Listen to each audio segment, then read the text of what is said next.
అందరూ కళ్ళు మూసుకున్నట్లయితే వాక్యం గురించిన ప్రార్థన వరకు సత్య విద్యార్థుల్లో మమ్మల్ని అందరినీ వచ్చి మీ మాటలు వినడానికి మీ జ్ఞానాన్ని మేము సంపాదించుకోవడానికి మీరు ఇచ్చిన చక్కటి అవకాశాన్ని బట్టి మీ స్తుతులు స్తోత్రములు చెల్లిస్తున్నాము తండ్రి.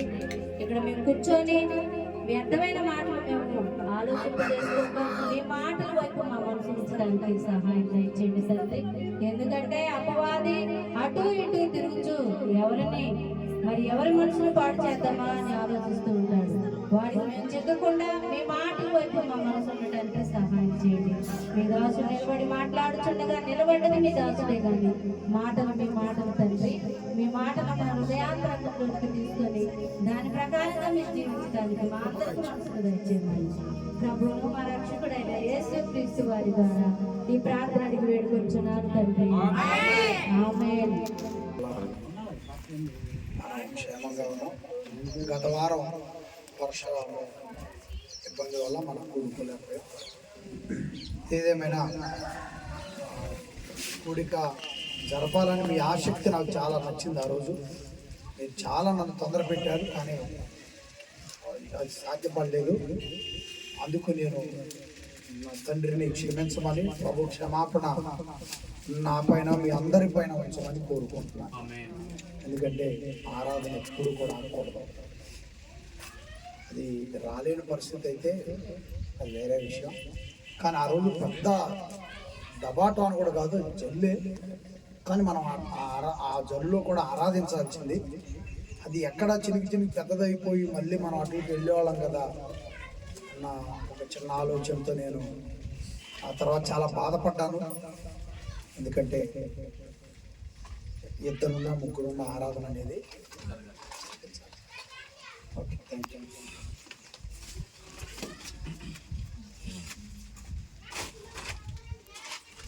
కాబట్టి మనము ఆ విషయమై దేవుని క్షమించమని అడుగుతున్నాం. ఇంకెప్పుడు కూడా అలా ఆగకుండా కొనసాగాలని మనము అందుకు దేవుని కృప మనం తొందర పెట్టాలని ఆశిస్తాం. ఎందుకంటే దేవుని కృప నిన్ను నన్ను తొందర పెట్టింది అనుకోండి, ఇక వానైనా వరుసైనా చిన్నగా వాని పట్టాన్ని కట్టుకునైనా దగ్గర చేరుకుంటాం మన వాళ్ళకి. అలాంటి త్యాగం, తెగింపు పరిశుద్ధాత్మ దేవుడు నాలో నీలో మన అందరిలో పుట్టించిన గాక. చూడరా, కొన్ని ప్రశ్నలు మనలో మనం వేసుకొని అప్పుడు వాక్యాన్ని అడుగుతాం, సమాధానాలు వాక్యం.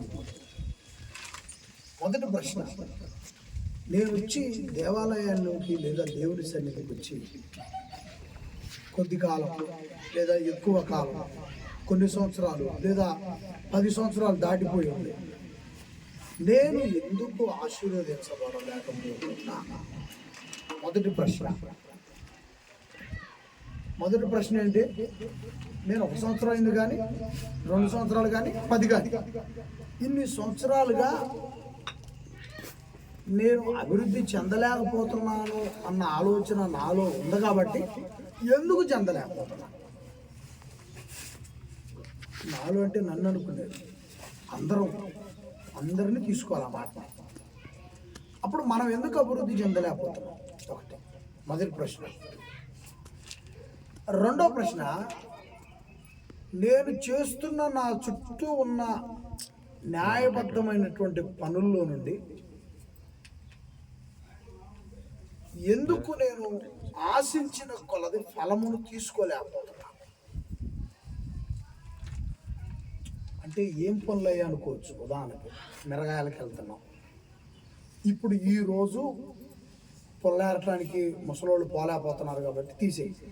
పత్తి విత్తనాలకు కూడా ముసలోళ్ళు పోలేకపోతున్నారు కాబట్టి తీసేయి. మిరపిత్తనాలకు వెళ్తావుగా, మిరపిత్తనాలు లేదు కూర్చొనేటివైనా అనుకుందాం. లేదా ఒక చిన్న వ్యాపారం ఒకటి ప్రారంభించుకున్నాం, లేదా ఒక చిన్న వ్యవసాయం పెట్టుకున్నాం, చిన్న పాడి గేదెను ఒక దాన్ని పెట్టుకున్నాం, ఒక గేదెని, లేదా ఒక 1/2 ఎకరం పొలం వేసుకున్నావు.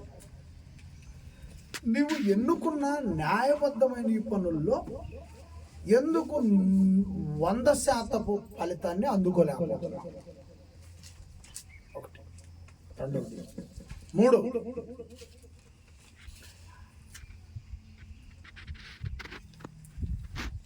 అసలు నేను ఫలించకపోవటానికి, ఆశీర్వదించబడకపోవటానికి నాలో ఉన్న లోపాలు ఏంటి?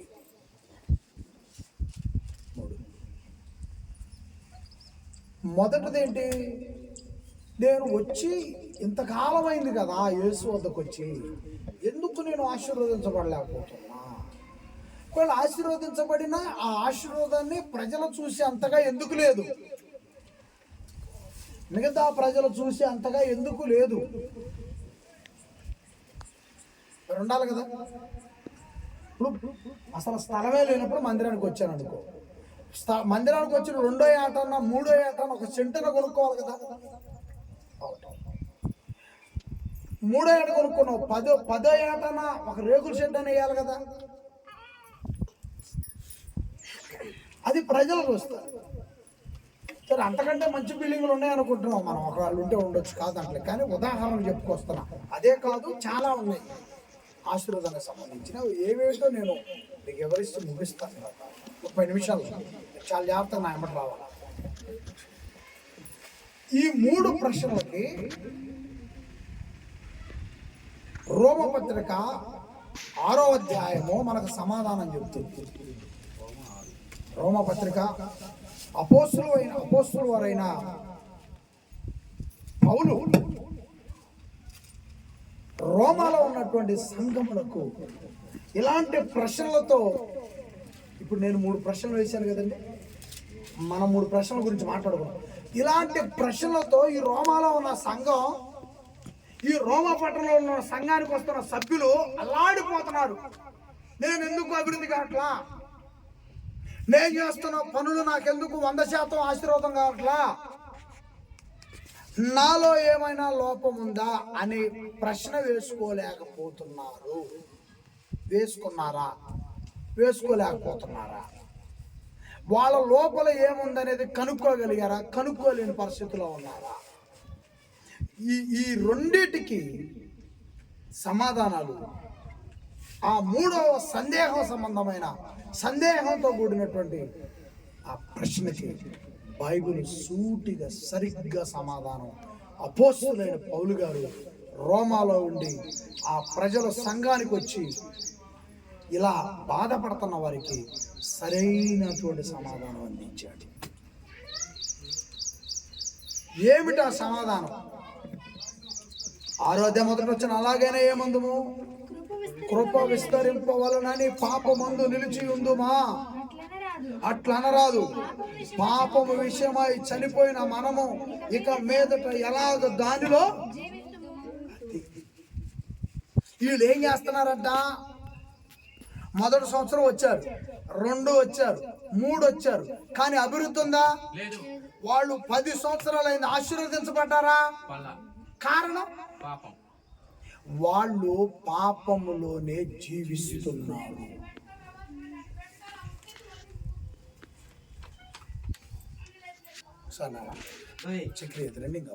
సంవత్సరాలైనా వాళ్ళల్లో వృద్ధి అనేది, అభివృద్ధి అనేది రాకపోవటానికి గల కారణాలు ఏమిటి అని వాళ్ళు ఆలోచించుకున్నారు. ఏందాక నేను వచ్చి ఇన్ని సంవత్సరాలు అయినా కూడా ఏంది అంటే విషయం వాళ్ళకి అర్థం కావట్లా. యువతలామని అడుగుతుంది అంటే ఏమో కొద్దిగా గొప్ప ఏదో విశ్వాసంలో ఉంటే ఈ అభివృద్ధి లేనా పోయి ఆ అభివృద్ధి చెందామని కూడా ఏం చేస్తుంది? గుంజుతుంది కిందకే. అవును, నీకు జరుగుతుంది, నాకు జరగట్లేదు అంటే అసలు వాళ్ళు కనుక్కోవాల్సింది ఏంటంట? ఎందుకు జరగట్లేదు కారణం. నీళ్లు పోతున్నాయండి, పైపు లైను వెళ్తా ఉంది, లైను వచ్చినంతసేపు వచ్చినాయి, మధ్యలో ఏదైనా కానీ ఆగిపోయింది. ఆగిపోతే మోటార్ అన్నా చెడిపోవాలి, కరెంట్ అన్నా పోవాలి కదా. మరి అక్కడ అంతవరకు వస్తున్నాయి, మిగతా బోర్లన్నీ వస్తున్నాయి మనం చూస్తూ ఉంటే. అప్పుడు డౌట్ వచ్చారు పక్కన, నాగనా నీళ్ళు వస్తున్నాయి, వస్తున్నాయి అండి. మరి నీ బోర్లో ఏమన్నా ఆ బోర్లో ఏమన్నా మోటార్ చెడిపోయిందా? లేదు. మరి కరెంట్ ఉందా నాగనా? ఉంది. మరి కరెంట్ ఉంటే నాకు నీళ్ళు వస్తాయి. అప్పుడు ఏం జరిగింది? ఈ నీళ్లు చూసి పరీక్షించే వ్యక్తి ఎక్కడ ప్రాబ్లం ఉందో ఏం చేయాలా? లైన్కి వెళ్ళి, నేను ఇక్కడ జాయింట్ వేస్తే ఆ ఫ్లోటింగ్ ఎక్కువైపోయి ఏమైపోయింది? ఊడిపోయింది. కాబట్టి దాన్ని స్విచ్ ఆపి మళ్ళీ ఆ పైప్ ఎక్కించుకొని మళ్ళీ స్విచ్ చేస్తే ఏమైపోతాయి. అలాగే 10 సంవత్సరాలు 20 సంవత్సరాలైనా ఆశీర్వాదపు అభివృద్ధిని చూడలేకపోతున్నామంటే పౌలు గారు చెప్తున్నాడు, మీరు ప్రార్థనలో ఉంటున్నారే గాని, యేసు వెంట ఉంటున్నాం అనుకుంటున్నారే గాని, విడిచిపెట్టి వచ్చిన పాపం వైపు మీ చూపు, మీ చెయ్యి, మీ నడక, మీ చూపు, మీ తలంపులు, మీ హృదయం, మీ ఆలోచనలు, మీ ఉద్దేశాలు, మీ నిర్ణయాలు పాత వాటి పైన. అందుకే జీవజలం నీ ఆత్మీయ ఫలాన్ని జీవజలం తడపటం లేదు. జీవజలం నీ ఆత్మీయ ఫలాన్ని తడపట్లేదు. అదును చూసి విత్తనం వేయాలి కదా.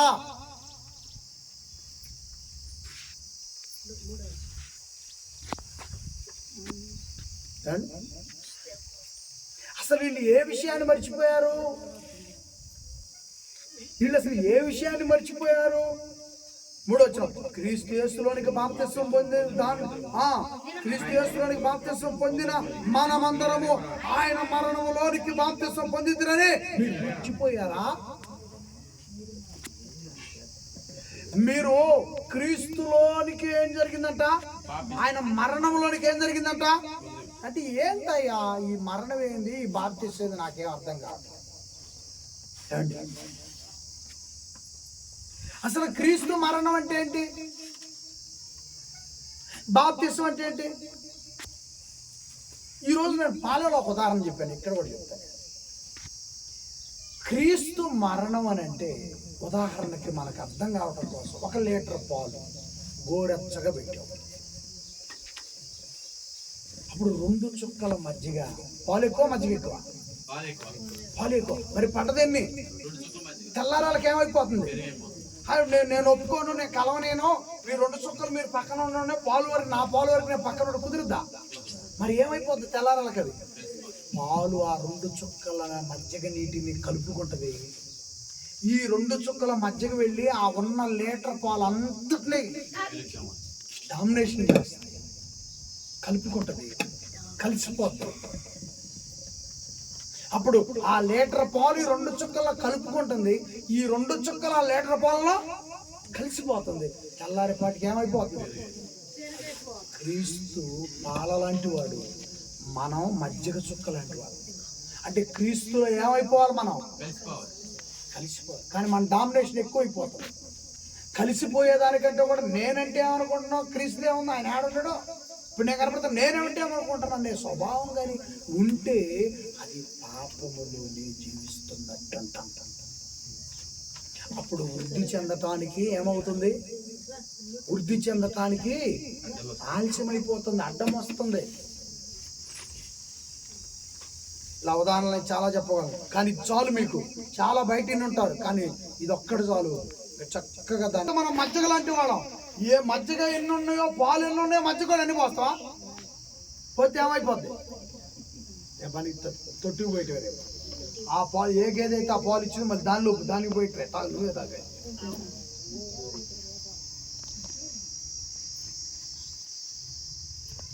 క్రీస్తు మరణములోనికి మనం వెళ్ళిపోయిన సంగతి మీకు గుర్తులేదా? మజ్జిగా నువ్వు రావద్దు అన్నది అనుకో, లీటర్ పాలు మరి పెరిగెట్టయిద్ది కాదు కదా. ఈ లీటర్ పాల మజ్జిగను ఏం చేయాలి? ఆ 2 చుక్కల మజ్జిగను ఏం చేయాలి? కలిపేసుకోవాలి. అలాగే మనం క్రీస్తు మరణంలో, క్రీస్తుకి ఆనరాట్లేదు అనుకుంటే కదా, ఆయన పరలోకం నుండి చూస్తున్నాడు. తండ్రి కుడిపార్శ్వమున సింహాసనం వేసుకొని కూర్చున్నాడు. నిన్ను నన్ను క్రీస్తులో మధ్యకాల కలిసిపోతున్నావా లేదా అని చూస్తున్నాడు. ఆయన నువ్వు అనుకోవచ్చు ఆయన కలుపుకోవడానికి లేడేమని. తప్పు. ఆయన ఎప్పుడు కూడా సిద్ధంగానే.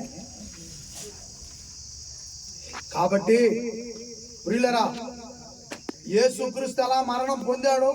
ఆ మరణములో నుండి ఆయన మరణములోనికి బాప్తిస్మం పొందుతూ మీరు ఎరగరా? 4వ వచనం. కాబట్టి తండ్రి మహిమ వలన క్రీస్తు మృతులలో నుండి ఎలాగో లేపబడెనో, అలాగే మనము కూడా నూతన జీవం పొందిన వారమై నడుచుకున్నట్లు మనము బాప్తిస్మం వలన మరణములో పాలు పొందుటకై ఆయనతో కూడా పాతి పెట్టబడితిమి. యేసుక్రీస్తుని మరణం నుంచి బతికించింది ఎవరో? తండ్రి దేవుడు. యేసుక్రీస్తు అంతరికి యేసు ప్రభు వచ్చింది అనకూడదు. యేసు ప్రభు అంతరికి యేసు ప్రభు లేచి వచ్చిండు అనకూడదు. యేసుక్రీస్తుని ముందుగానే బ్రతికిస్తానని చెప్పి పంపించింది ఎవరో? తండ్రి. అలా మత్తయి సువార్తలో చెప్పాడు, లోకాలో చెప్పాడు, మార్కులో చెప్పాడు. తండ్రి నేను మూడు దినముల తర్వాత నేను సమాధిలో నుండి నా తండ్రి నాకు చెప్పిన ప్రకారంగా చెప్పి పంపించాడు. అందుకే ఆయనకు మరణ భయం లేదు. మరి యేసు చెబితే మనకు మరణ భయం ఉందా? ఇప్పుడు ఒక ఇలక ఇటు రాని, ఒక బొద్దింక రాని, అంటే మరణ భయం కాదు కానీ అది ఒడ్డు మీద ఆడ పార్కలాడితే దూకుతాడు అటు ఇటు. కానీ మనలో ఒకవేళ మరణ భయం కలిగితే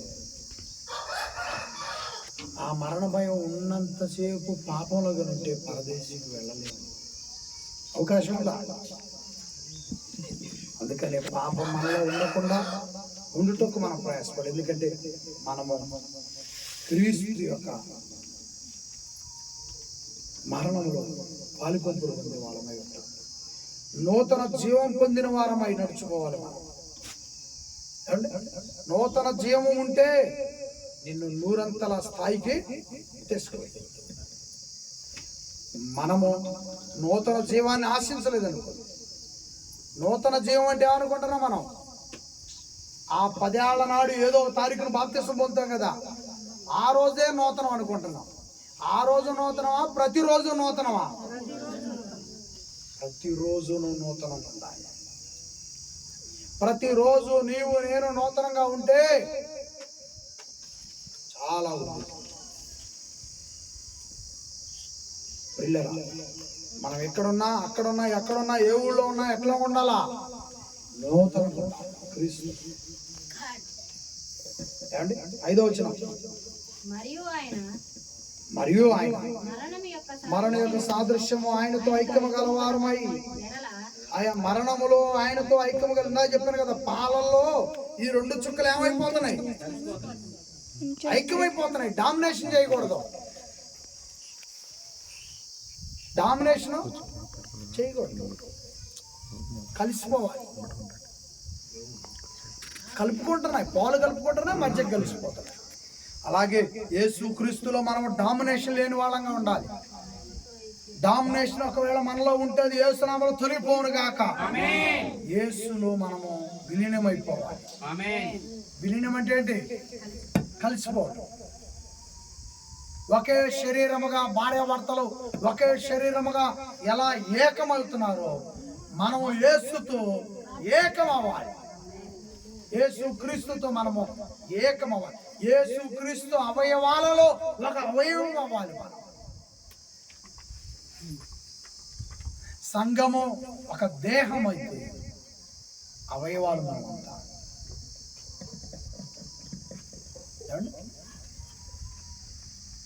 కాబట్టి మనమంతా దేహంలో ఉన్న అవయవాల్లాగా మనం పనిచేయాలి. మనకు శిరస్సు క్రీస్తు. ఐక్యము గలవారమైన ఎడల ఆయన పునరుద్ధానము యొక్క సాదృశ్యమందును ఆయనతో ఐక్యము గలవారమై, అది యేసుక్రీస్తు ఎలా పునరుద్ధానుడయ్యాడో యేసు ప్రభు వచ్చినప్పుడు మనల్ని కూడా ఏం చేస్తాడట? పునరుద్ధానం చేస్తాడు. చచ్చిపోయి బ్రతికుంటే ఈ శరీరం ఊడిపోతుంది, ఆయన ఇచ్చే శరీరం తీసుకుంటాం, వెళ్ళిపోతాం. ఒకవేళ ఈ శరీరం ఉందనుకో, ఆ మేఘాలు మనల్ని రానియవు.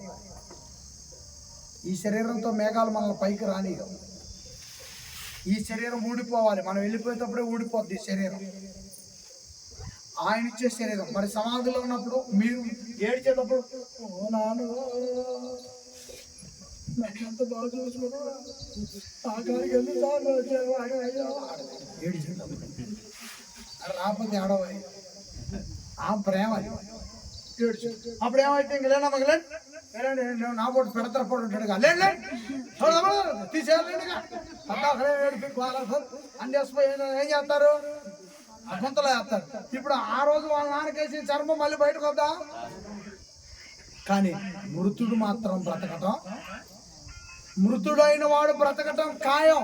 బ్రతికిన వాడు ఆ రోజు పాతి పెట్టేటప్పుడు ఉన్న చర్మంతో మాత్రం రాడు.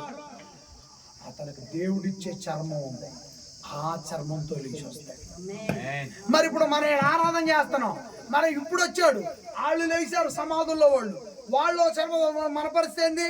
మన తోలును కూడా రానివాడు పరలోకానికి, మన చర్మాన్ని మన మాంసాన్ని రానివాడు. మనలో ఉన్న తండ్రి ఆత్మకు ఒక స్పెషల్ చర్మాన్ని, స్పెషల్ దేహాన్ని ధరింపజేస్తాడు.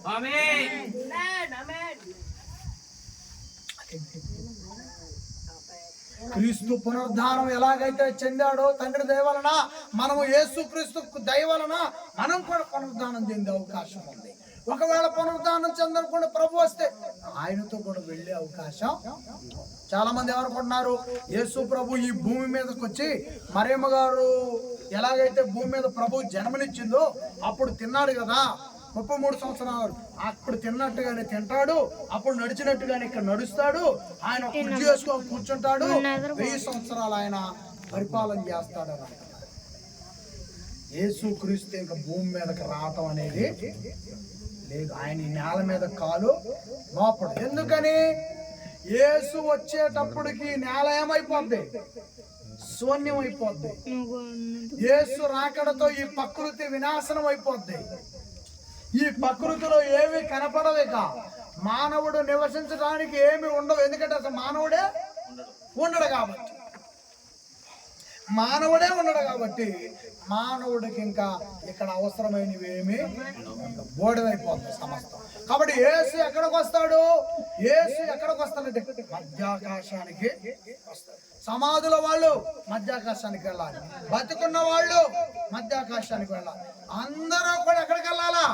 క్రీస్తు న్యాయపీఠం ఎదుటికి. క్రీస్తు న్యాయపీఠం ఎదుటికి వెళ్ళాం. అక్కడ ఉంది మనకు అసలాట.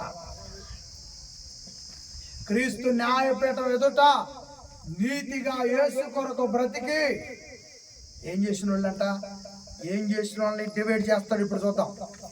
ఎలయనగా మనం ఎంకను పాపములకు దాసులము కాకుండాటకు పాప శరీరము నిరర్ధకమగునట్లు. 6వ వచనం, మన ప్రాచీన స్వభావము ఆయనతో కూడా సిలువేయబడినది ఎరుగుదుము. అది ప్రాచీన స్వభావాన్ని సిలువేసిన వాళ్ళని దేవదూతలు ఒకవైపుకి తీసుకెళ్తారు. అంటే నిత్య జీవానికి వెళ్లే వైపు, పరలోకానికి వెళ్లే వైపు నిలబెడతారు. ప్రాచీన స్వభావాన్ని సిలువేయకుండా ఉన్న వాళ్ళని ఇటువైపు ద్వారం ఏదో తెలుసా? నరకానికి వెళ్ళేది. అంటే క్రీస్తు న్యాయపీఠం దగ్గర ఏం జరుగుతుందంటే చాటలో బియ్యం పని మన పని. చాటలో ఉన్న బియ్యం పని ఏమైంది? చెరిగినప్పుడు ఏమైంది? పొట్టు బియ్యం లోపల నీకు కానరాదు. బాగున్నాయి అంటాం, భలేగా ఉన్నాయి, అసలు భలే తెల్లగా ఉండే, ఎక్కడ తెచ్చివాయా అంటాం. కానీ ఒక సోల బియ్యం అంటే 1/2 కిలో బియ్యం చాట్లో పోసి అలా పైకెత్తి అలా చాట్లో కన్నప్పుడు ఏమైంది? ఎంత పొట్టుందో బయటికి, ఒడ్లు గింజలు బయటికి, రాళ్ళు మినప మట్టి శుద్ధులు బయటికి. అప్పుడు అవన్నీ కొట్టేసి మంచివి ఎక్కడికి వెళ్తాయి? అన్నం వండుకునే దేశాలకి. అన్నం వండుకునే దేశాలకి. మరి ప్రాచీన స్వభావాన్ని ఎందుకు మనుషులు సిలువేయలేకపోతున్నారు? ఎందుకంటే మనుషులు ఏమైపోయారంట? రోమా పత్రిక, రోమా సంఘంలో ఉన్న వాళ్ళు ఏమైపోయారంట? ఇప్పుడు సాయంత్రం పూట అన్నం వండుకుంటామండి, ఆ పాత్ర తెల్లారేపటికి ఏం చేస్తాం? ఆ పాత్రను ఏం చేస్తాం? తెల్లారి దేనికి? మళ్ళీ వండాలి కాబట్టి. ఆ మాదిరిగా అలవాటు పడిపోయారు. అంటులు తోమినట్టు జీవితానికి కూడా అలవాటు పడిపోయారు. అవును అంటే పొద్దున్న తోముకుంటున్నాం, మనకు పాప క్షమాపణ ఉందిగా, ఆదివారం పూట ప్రభు శరీరం రక్తం ఇస్తారు కదా, యేసుక్రీస్తు కృప ఉంది. తండ్రి ఏం చేస్తున్నారు వీళ్ళు? క్షమించాయి. కానీ ధర్మశాస్త్రం వచ్చిన రోజు ఏమైంది? సినాయి పర్వతం దగ్గర 3000 మంది చనిపోయారు. 3000 మంది. కానీ యేసు సిలువ త్యాగం వల్ల ఏమైంది? కోట్ల మంది బ్రతికిపోయారు. తండ్రి వీళ్ళు ఏం చేస్తున్నారో వీళ్ళు ఎరుగురు కనుక వీళ్ళని కృప క్షమించింది, ధర్మశాస్త్రం శిక్షించింది.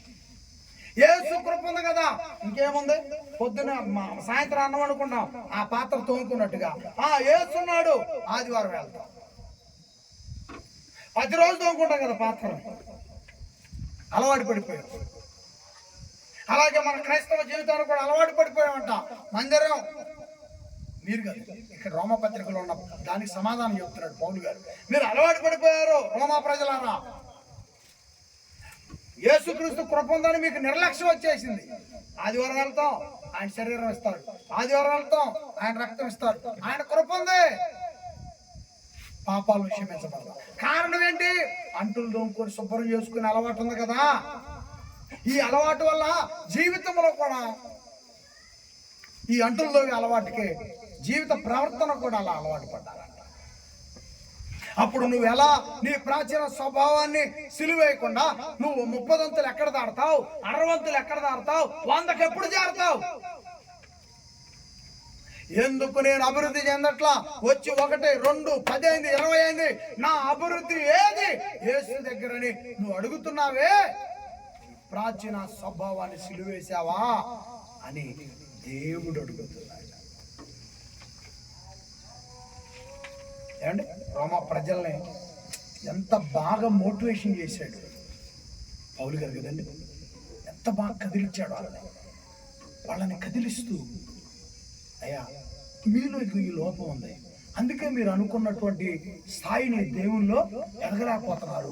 మీరున్న లోపాన్ని ముందు కనుక్కోండి, దాని ప్రభు దగ్గర కనుక్కోండి. ఏంటంట? మీలో ఉన్న లోపాన్ని ముందు కనుక్కోండి, దాన్ని పట్టుకొచ్చి యేసు రక్తంలో కడిగే అలవాటే కదా అంటులు తోవటం. అలాగే లోపం ఉన్నదాన్ని ఎక్కడుందో కడిగేసాయి, యేసు దగ్గరకు తెస్తారా కడుగుతాడు. ఇక దాని జోలి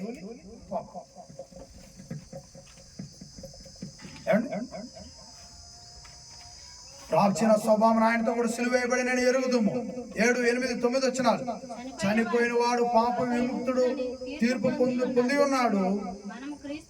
మనము క్రీస్తుతో కూడా చనిపోయిన ఎడల మృతులలో నుండి లేచిన క్రీస్తు ఇంకనూ చనిపోడనియు, మరణమునకు ఇకను ఆయన మీద ప్రభుత్వం లేదని ఎరిగి ఆయనతో కూడా జీవించుదామని నమ్ముచున్నాం. ఆమేన్ చెప్పండి అందరూ.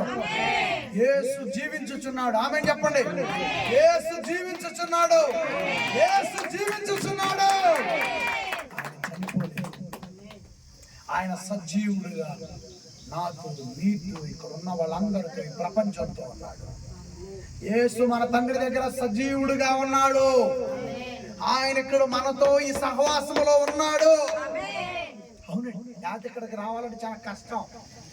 మన పరిచర్య కష్టం, మన బోధల కష్టం. ఎందుకంటే ఇదంతా అపోస్తల బోధ, కష్టం. ఈ బోధను ఎదుర్కోవాలంటే, ఈ బోధ దగ్గర నిలబడాలంటే కష్టం. ప్రియమైన దేవుని బిడ్డలారా, ఆ జక్కయ్య మేడి చెట్టు ఎక్కాడు. ఇలా 10 నిమిషాలు, పావు గంటలు అయిపోతుంది ప్రసంగం. ప్రియమైన దేవుని బిడ్డలారా, ఆ స్త్రీ ఎంత బాధపడది, ఆ స్త్రీ ఎంత ఏడిచింది 10 సంవత్సరాల నుంచి. ప్రియమైన దేవుని బిడ్డలారా, యేసు చూసి యేసు ఎరగదీసేయండి. ఎట్టని ప్రసంగం లేదు, ఎట్ట ఎరగదేమంటే అట్ట ఎరగదేస్తాను. కానీ బోధ దొంగ బోధ, అలా నటించే బోధ దొంగ బోధ. మళ్ళా మిమ్మల్ని ఆదివారం రప్పించాలా, మీరు గొప్పలతో పట్టరావాలా, అది దానిలో ఉండాలి. తెలుసుకో అది కూడా. కానీ బైబిల్ అంతా తెలుసు. తప్పుగా ఇది కరెక్ట్ అయితే కరెక్ట్గా, తప్పులో నుంచి బయటకు రావటం, కరెక్ట్ అయిన దానిలో సాగిపోవటం, తప్పులోకి తొందరగా వెళ్ళకుండా కాపాడబట్టం అంతా నేర్పిస్తుంది బైబిల్. కాబట్టి అపోస్తలుడు ఏదైతే బోధించాడో ఆ రోమా సంఘానికి, ఈ రోజుకి ఈ బోధ మనకు అవసరం. ఈ బోధ మనం నేర్చుకోవాలి. మనమే కాదండి, అసలు ఈ ప్రపంచవ్యాప్తంగా ఉన్న ప్రతి క్రైస్తవుడు నేర్చుకోవాలి. అది ఎవరండి ఈ పుస్తకం చెప్పేది? దీనిలో వీటన్నిట్లో ఏది చూపించినా జనాలకు చెల్లు మంటది. కాబట్టి ఎక్కడ చూపిస్తారు? ఆయన కృప ఉంది, ఆయన దేవుల్లో ఏం చూపిస్తారు. ఒకవేళ ఇక్కడ చూపించచ్చు. నేర్చుకోవాలి. విశ్వాసిగా మన ఊపిరి ఉన్నంత కాలం ఏం చేయాలా? అపోస్తులకు దేవుడు ఏదైనా బోధించమని చెప్పాడో ఆ రోజు అపోస్తులు బోధించారు. అంతవరకు వదిలిపెట్టకుండా మరలా ఏం చేశాడు పరిశుద్ధాత్మ దేవుడు? పౌలు గారి ద్వారా ఇదంతా రాయించాడు మన బతుకుల కోసం. అప్పుడు రాయించినంత మనం తెలుసుకోవాలి కదండి. కాబట్టి మనం అపోస్తుల బోధ నేర్చుకుంటున్నాం. అందుకే యేసు మనతో ఉన్నాడని, నాతో ఉన్నాడని, నా కుటుంబంతో ఉన్నాడని, మీతో ఉన్నాడని, మీ కుటుంబాలతో ఉన్నాడని, యేసు ఈ పరిచర్యలో ఉన్నాడని నేను నమ్ముతున్నా. సజీవుడు మనందరితో చూద్దాం. 10వ వచనం. ఎలయనగా ఆయన చనిపోటు చూడగా పాప విషయమై ఒక్క మారే చనిపోయెను, కానీ ఆయన జీవించు చూడగా దేవుని విషయమై జీవించుచున్నాడు. ఏమండి? ఒక్కసారి మన పాపాల కోసం ఏమైపోయాడు? చనిపోయాడు. ఇప్పుడు మన కోసం ఎక్కడున్నాడు? పరలోకములో ఉండి మనల్ని చూస్తా ఉన్నాడు. ఎందుకు చూస్తున్నాడు చెప్పానా? నిన్ను 100 స్థాయికి తీసుకురావాలి. మనమేమనుకుంటామంటే డబ్బు అనుకుంటాం. మనం అర్జెంటుగా ఏమనుకుంటామంటే డబ్బే అనుకుంటాం. కానీ పరిలేనా, డబ్బును కూడా డామినేషన్ చేయగలిగేది మంచి జీవితం. మంచి జీవితం, మంచి జీవితం డబ్బుని కిందికి నెట్టేస్తుంది. మంచి జీవితం ఉన్నవాడి కాడికి డబ్బు తిరుగుతూ ఉంటుంది. మంచి జీవితం ఎవరైతే ఉంటారో వాళ్ళ కాడికి డబ్బు జేబులో ఉన్న 100 చెప్పుకుంటుందంట. ఆ సత్యం పాస్ గారి కాడికి ఎప్పుడు పోదామని ఇంకొక 100తో చెప్పుకుంటాంట. ముందు ఆదివారం పోదామని. కానీ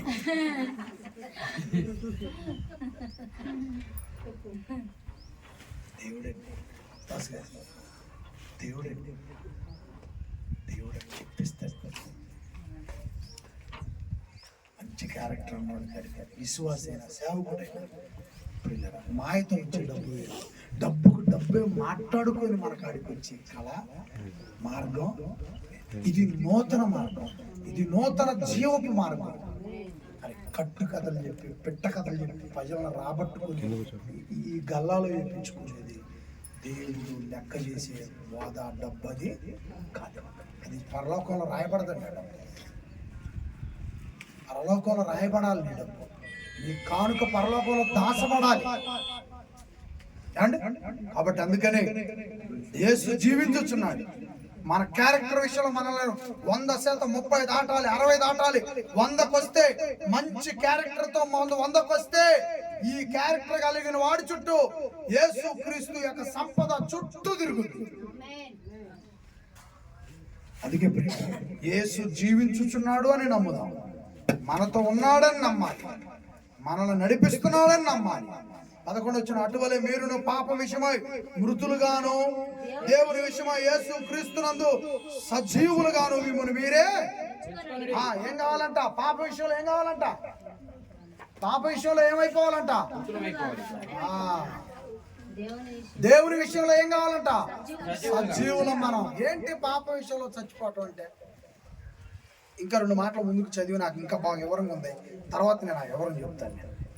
ఏమండి? 12 వచ్చిన కాబట్టి శరీర దురాశలకు లోబడినట్లుగా సావునకు లోనైన మీ శరీరమందు పాపమును ఏలనీయకుడి, మరియు మీ అవయవములను దుర్నీతి సాధనములుగా పాపములకు అప్పగింపకుడి. అయితే మృతులలో నుండి సజీవులుగా అనుకొని మిమ్మల్ని మీరే దేవునికి అప్పగించుకొనుడే. మీ అవయవములను నీతి సాధనములకు దేవునికి అప్పగించుడే. మీరు కృపకే గాని ధర్మశాస్త్రములకు లోనైన వారు కారు కనుక మీ పాపము మీ మీద ప్రభుత్వము చెయ్యదు. కృపకే మనము దాసులు, కృపకు మనం పాత్రులుగా ఉండాలి. ఈ అవయవాలను ఏం చేయకూడదంట? పాపానికి దాసులుగా ఈ అవయవాన్ని. ఏందండి పాపానికి దాసులు అంటే? ఈ అవయవాన్ని పాపానికి దాస్యంగా చేయటువంటి ఏం తెలుసు. ఒకప్పుడు ఉదాహరణ చెప్తానండి, నేను దొంగ నడుపుకోకండి. ఉదాహరణకి ఇప్పుడు ఒకప్పుడు ఏదైనా దొంగతనం చేసే మనిషి ఉన్నాడు. ఈ చెయ్యి ఏం చేద్దాం? అటువైపే వెళ్ళు, దొంగతనం అయిపోయి చేతులు వెళతాయి. ఇప్పుడు అంతకుముందు ఈ చెయ్యి దేనికి బానిసత్వం అయిపోయింది? దొంగతనానికి, పాపానికి బానిసత్వం అయిపోయింది. లేదా ఈ నోరు ఉందండి, బండ బూతులు తిడుతున్నాం మా రోడ్డు మీద. ఈ నోరు అంతకుముందు ఏమైపోయింది? పాపం. ఇప్పుడు క్రీస్తులోనికి వచ్చాం. ఈ నోరు క్రీస్తుకి దాస్యం అయిపోవాలంట. ఈ చెయ్యి ఒకప్పుడు వాళ్ళ గొలుసు, వాళ్ళ డబ్బులు, వాళ్ళ సెల్లో నూకేది కదా. క్రీస్తులోకి వచ్చిన తర్వాత ఈ చెవున క్రీస్తు మాట పడతాది, హృదయంలోకి వచ్చింది. ఈ చెయ్యి బైబిల్ పట్టుకోవాలా, ఈ చెయ్యి దేవుని వద్ద నుంచి తెచ్చుకునే పట్టుకోవాలా, ఈ చెయ్యి దేవునికి ఇచ్చేదిగా ఉండాలి. అంతకుముందు దేనికి ఉంది చెయ్యి? ఇప్పుడు దేనికి దాసత్వం అయిపోవాలి చెయ్యి? ప్రభు కృపకు దాసు. తండ్రి నా చెయ్యి నింపయ్యా, అయ్యా నింపి నా చేతిలో నీకు ఇస్తానయ్యా, అయ్యా నేను ఈ చేతితో బైబిల్ మోసుకుంటానయ్యా.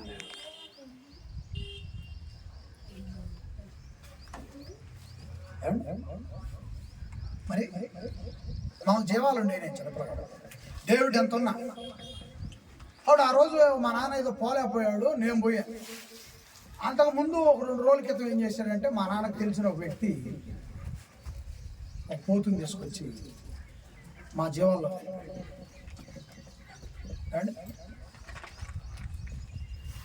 అది ఇద్దరు పార్ట్నర్షిప్ మీద కొన్నారు. చెరు 15,000 వేసి 3,000 పెట్టి అది కొన్నారు, తీసుకొచ్చి మా జీవాల్లో కలిపారు. మొదటి వ్యక్తి రాలేదు, రెండవ వ్యక్తి వచ్చాడు మా జీవాల్లో కలపటానికి. ఆ రోజు నేను వెళ్ళాను. నేనేదో ఆడతా పాడితే ఎక్కడ ఉన్నాను, బండ్ల మీద ఆడ కూర్చొని ఉన్నాను. అరటిగా డ్రై బండ అని దాని మీద కూర్చో. ఇవా వాగులమ్మటి రబ్బర్ చెట్లు వదిలిపోయారు. వాళ్ళు దొంగసాటుగా ఒక మనిషి వచ్చి ఆ రబ్బర్ చెట్లలో పడి ఒక ఆ పోతుని, కొత్తగా వచ్చిన పోతుని గొంతు నొక్కి చెట్లలో ఎత్తుకొని పోయాడు. చంపలేదు కానీ ఎత్తుకొని పోయాడు. అరవకుండా నొక్కాడు, తీసుకొని పోయి ఆ సొంత గ్రామంలో పెట్టుకున్నాడు. ఈ లోపల నేను ఇంటికి వచ్చా. మా నాన్న అన్ని లెక్కేస్తే ఈ పోతు పెళ్ళలేదు. ఏం కొట్టాడులే మా నాన్న. ఈ బెయ్యం తెరిచాడు, తాడు ఒకటి తీసుకొని ఏం కొట్టాడు. ఎలా ఏం చేస్తున్నావు? ఏం పని మీద నువ్వు దాన్ని పోగొట్టాడు. ఇది ఎట్ట పడతాడు ఆయన పాపం తెల్లబుచ్చుకున్నాడు. ఇంకా నాకేదో పోయింది, నువ్వు ఏం కొట్టుకున్నా నేను చేసేది ఏం లేదా. ఏడుతాడు, పోయింది అయిపోయిందని మా అమ్మ కూడా సర్దుమని. ఈ లోపల ఈ పోతుని ఎత్తపోయేవాడే, ఎత్తపోయాడు కదా వచ్చి. అతను తెల్లారి ఆ రాత్రి కట్టేసి తెల్లారి ఈ పోతును మా మందలో వదిలిపెట్టినాను కాడికి పోయాడు. నేను దాన్ని పట్టుకొచ్చా, కొయ్యాలి. అతను కోస్తాడు, కొయ్యాలి రమ్మని తెలుసుకొచ్చాడు. తీరా పోయాలకే అది అతను వదిలిపెట్టింది. వారికి దొప్పదే కదా, నీ 1500 నా 1500 3,000 పెట్టుకొని అది బుచ్చి అన్నాడు. దానిలో మందలో దోలొచ్చాను, దీన్ని ఎంత బాగా నువ్వుకొచ్చాను. నీ దొంపదాకా నువ్వెంత బాగా తీసుకొచ్చావా? అది మందే రాలా, మరిద్దరి చెరు 1500 అవి మరిద్దరి వెళ్ళాలా. ఉరి ఎంత పని జరిగిందయ్యా అని చివరికి వాళ్ళిద్దరు చెరుక చేసి తిట్టుకొని మా నాన్నకి తర్వాత కలిస్తే ఏదో కబురు మొత్తాన్ని పంపించి ఉందలే మా పోతును మావాడి ఎందుకు వచ్చిండు. అదే దొంగోడికి దేనికి బానిస అయితే చూడు మరి బానిస అయిపోయినాడు. అది నాదా నీదనేది. అందుకని ప్రియులరా, మన అవయవాలు దేనికి సాధనంగా ఉండాలంట? నీతికి సాధనంగా ఉండాలి. మన ఆలోచన దేనికి సాధనంగా ఉండాలి? నీతికి సాధనంగా ఉండాలి. మన చెయ్యి నీతికి సాధనంగా ఉండాలి. మన నాలుక, మన పెదవులు, మన కంటి చూపు, మన హృదయం, మన గుండె, మన నడక, మన తలంపులు ప్రతిదీ నీతికి సాధనంగా ఎప్పుడైతే మార్చుకుంటామో ప్రియులరా 100% అందుకుంటావు ఆశీర్వాదాలు. ఎప్పుడైతే నువ్వు దాన్ని ఆలోచించు, సాతానుడు ఉపయోగించు మనం పెద్దగా రాణించలేము క్రైస్తవులు. 15 అట్లైనడలా కృపకే గాని ధర్మశాస్త్రమునకు లోనైన వారము కామని పాపము చేయుదుమా? పాపం చేయొచ్చా? ఎందుకు పాపం చేస్తున్నారు? రేపు ఆదివారం వెళ్తే ప్రభు శరీరం, రేపు ఆదివారం వెళ్తే ప్రభు రక్తం ఇస్తారు అనుకుంటున్నారంట ప్రజలు. అలా అనుకోకూడదు. కృప క్షమించుద్ది, కృప క్షమించుద్ది, కానీ కృప క్షమిస్తుందని తప్పులు చేసుకుంటా పోకూడదు. తప్పులు చేసుకుంటా పోకూడదు. ఎందుకంటే మనము కృప క్షమిస్తుంది అనుకోండి, తప్పులు చేసుకుంటా పోయామనుకోండి క్షమిస్తాడు, కానీ ఆశీర్వాదాలు మనకి పరలోకం నుండి ఆశీర్వాదాలు రావాలి. మనకి పరలోకం నుండి ఆశీర్వాదాలు రాలేదనుకోండి మన క్రైస్తవ జీవితానికి అర్థమే ఉంటుంది. ఇంకొకరికి నువ్వేం సాక్ష్యం చెప్తావు? ఇంకొకరికి ఏం సాక్ష్యం చెప్తావు? చెప్పలే, ఎన్నాళ్ళున్నా చెప్పలే. సో కాబట్టి మనము మరి మీరు అనొచ్చు, అయ్యా ఏమి లేకపోయినా కూడా సాక్ష్యం ఎందుకు లేదు అని అంటే, ఉంది. పేదలాదరూ ఏమీ లేనివాడిగా చచ్చిపోయాడు, కానీ సాక్ష్యం ఎవరు చెప్పారు? సాక్ష్యం ఎవరు చెప్పారు అతని గురించి? యేసు చెప్పారు. పేదలాదరు జీవితంలో జరిగిన ఈ భూమి మీద కనిపించని ఒక అద్భుతం పరదేశంలో జరిగితే, ఆ పరదేశంలో జరిగిన అద్భుతాన్ని భూమి మీద ప్రజలకు ఎవరు చెప్పారు? యేసు చెప్పారు. అప్పుడు మనం భూమి మీద మనం సాక్ష్యంగా ఉంటే భూమి మీద ప్రజలు చెప్పుకుంటారు, చచ్చిపోయినాక యేసు కూడా మన గురించి చెప్తాడు. మన అవయవాలు, మన దేహం, మన తలంపులు, మన ఉద్దేశాలు, మన నిర్ణయాలు, మన చూపు, మన హృదయం, మన బుద్ధి నీతి సాధనాలకు వాడబడితే అప్పుడు ఉన్నతంగా ఆశీర్వదించుకోవాలి. 16 లోబడుటకు దేనికి మిమ్మును మీరు దాసులుగా అప్పగించుకొందురో అది సావు నిమిత్తము పాపమునకే గాని నీతి నిమిత్తముగా దేనికే గాని దేనికి మీరు లోబడదురో దానికి మీరు దాసులకు దురని మీరు ఎరగరా? అవును. కాబట్టి మీరు పాపమునకు దాసులై ఉంటరి గాని ఏ ఉపదేశ క్రమమునకు మీరు అప్పగింపబడితురో దానికి మీరు హృదయపూర్వకంగా లోబడిన వారై పాపము నుండి విమోచింపబడి నీతికి దాసులైరే. మనం పాపం వద్దనుకున్నాం, నీతికి దాసులు అవ్వాలనుకున్నాం, దానిలోనే మనం ఎదగాలి. నీతికి దాసులై, నీతికి ఆధారం ఎవరో? యేసుకు మనం దాసులు అవ్వాలి. అప్పుడు చాలా ఉన్నతమైనటువంటి విషయాలను మనము చూస్తాం. ఏమండి? అలాగే ఇందుకు దేవునికి స్తోత్రము. మీ శరీర బలహీనతను బట్టి మనిషి రీతిగా మాట్లాడుచున్నాను. ఏమనగా అక్రమము చేయుటకై అపవిత్రతకు అక్రమమునకును మీ అవయవములను దాసులుగా ఎలాగో అప్పగించుతురో అలాగే పరిశుద్ధాత్మ కలుగుటకై, పరిశుద్ధత కలుగుటకై ఇప్పుడు మీ అవయములను నీతికి దాసులుగా. అది ఏమండి, ఈ మాట వివరం చెప్తాను. అంతకుముందు ఫస్ట్ మాట ఏంటంట? పాపానికి మీరు మీ అవయవాలని దాసులుగా అప్పగించారు. ఏమండి, నేను చిన్నపిల్లగాడప్పుడు వీధి నాటిక అని ఒకటి వచ్చేది. విధి నాటిక పేరు ఏంటది? విధి. 7:30కో 7 గంటలకో ఈటీవీలు వచ్చేది. పెద్దగా అప్పుడు టీవీలు వెళ్ళేవి. కానీ లేడీస్ అందరూ 7 గంటలు వచ్చేలాకే లేడీస్ అందరూ ఎవరు ఇంట్లో టీవీ ఉందో గుంపులు చేరేవాళ్ళు అండి. సొత్తు వచ్చినప్పుడు మధ్యలో యాడ్లు వస్తాయిగా, ఈ పాడుగానే ఓకేస్తారు యాడ్లు.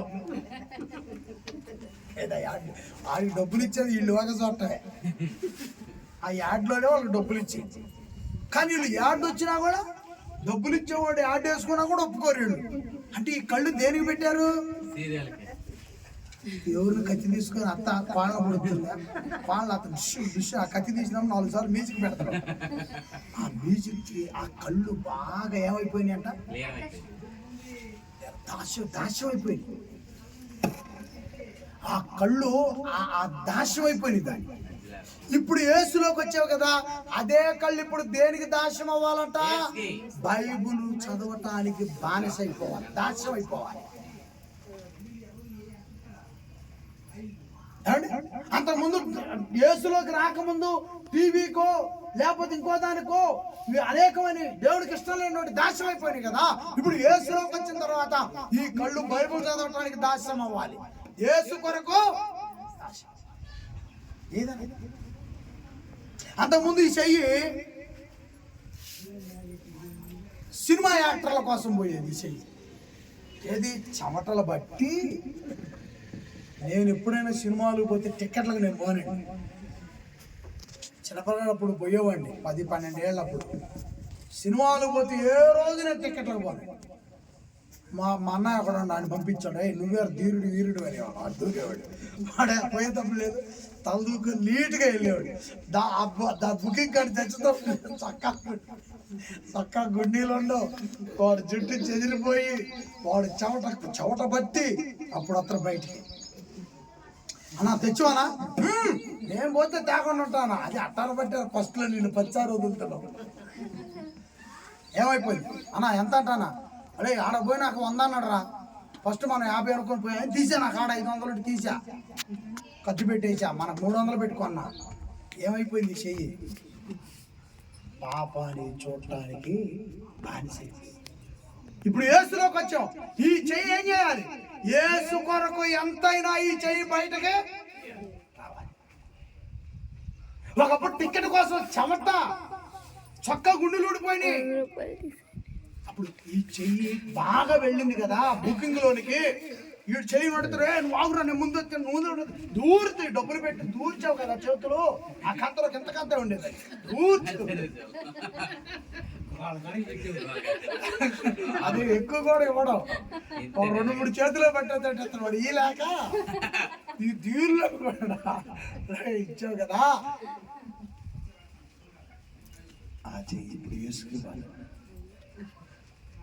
ఆ చేతులు యేసు కృపకి దాస్యం అయిపోవాలి, యేసు వద్ద నుంచి పొందుకోవాలి, యేసుకి ఇవ్వాలి.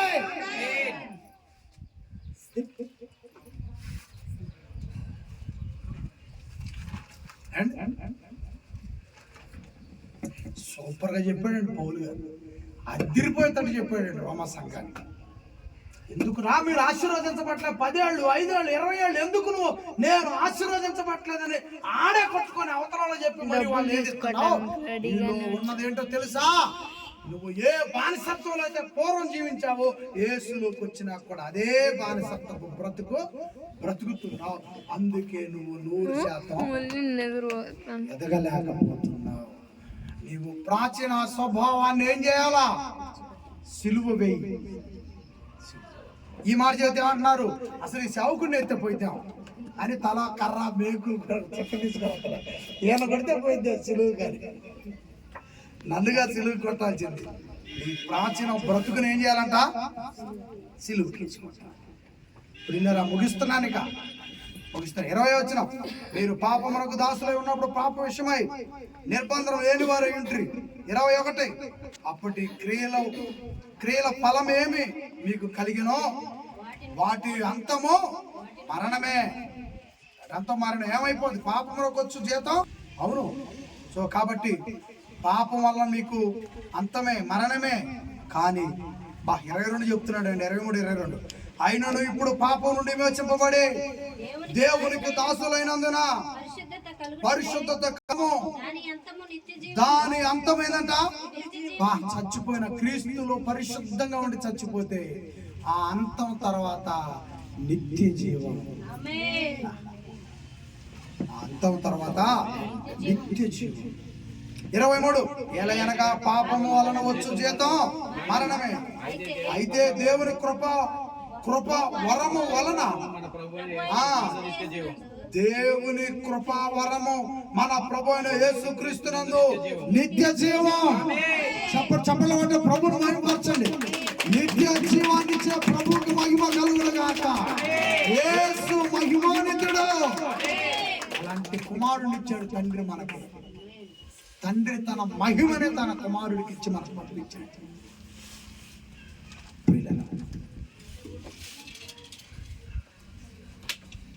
ఎందుకు 100% ఎదగలేకపోతున్నావు అంటే,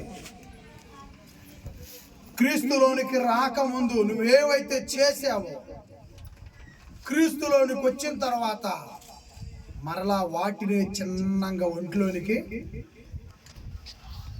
తెచ్చుకో. అందుకే క్రీస్తు నిత్య జీవం నిన్ను నడిపించట్లేదు, క్రీస్తు నూతన జీవం నిన్ను వెంబడించట్లేదు. అందుకే నువ్వు ఎన్నాళ్ళుండా ఎదగలేకపోతున్నావు.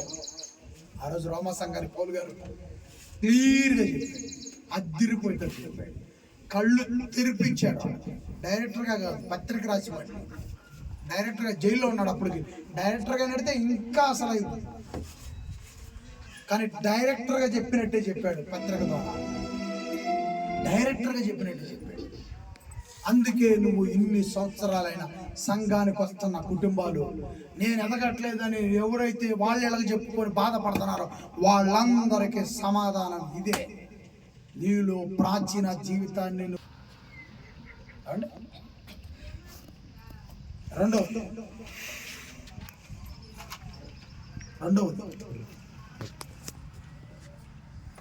మూడవది అన్ని ప్రశ్నలకు సమాధానం.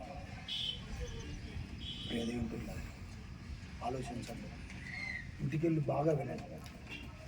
లోపల మదనం అయిపోతున్న దానికి కూడా సమాధానం దొరికింది. ఈ అధ్యాయంతో సమాధానం దొరుకుతుంది. అంటే నేనే సరి చేసుకోవాల్సింది. ఇప్పుడు దేవుడా నాకు ఆశీర్వాదాలు ఇవ్వండి, నేనా? ఆయన ఇవ్వటానికి ఎప్పుడు తీసుకోవటానికి నీలోనే సరైనటువంటి విధానం లేదు. అందుకే ఆ సరైన విధానాలను సరిచేసేది సిలువ. ఆయన సిలువ వైపు చూడు, సరైన విధానంగా మారిపోతాం మనం.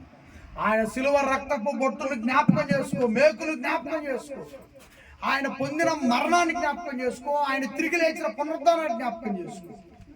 మనకు లైన్ క్లియర్ అయిపోతుంది. దేవుని సహాయం మనతో కుటుంబీకులతో ఉండి నడిపించును గాక. ఆమేన్.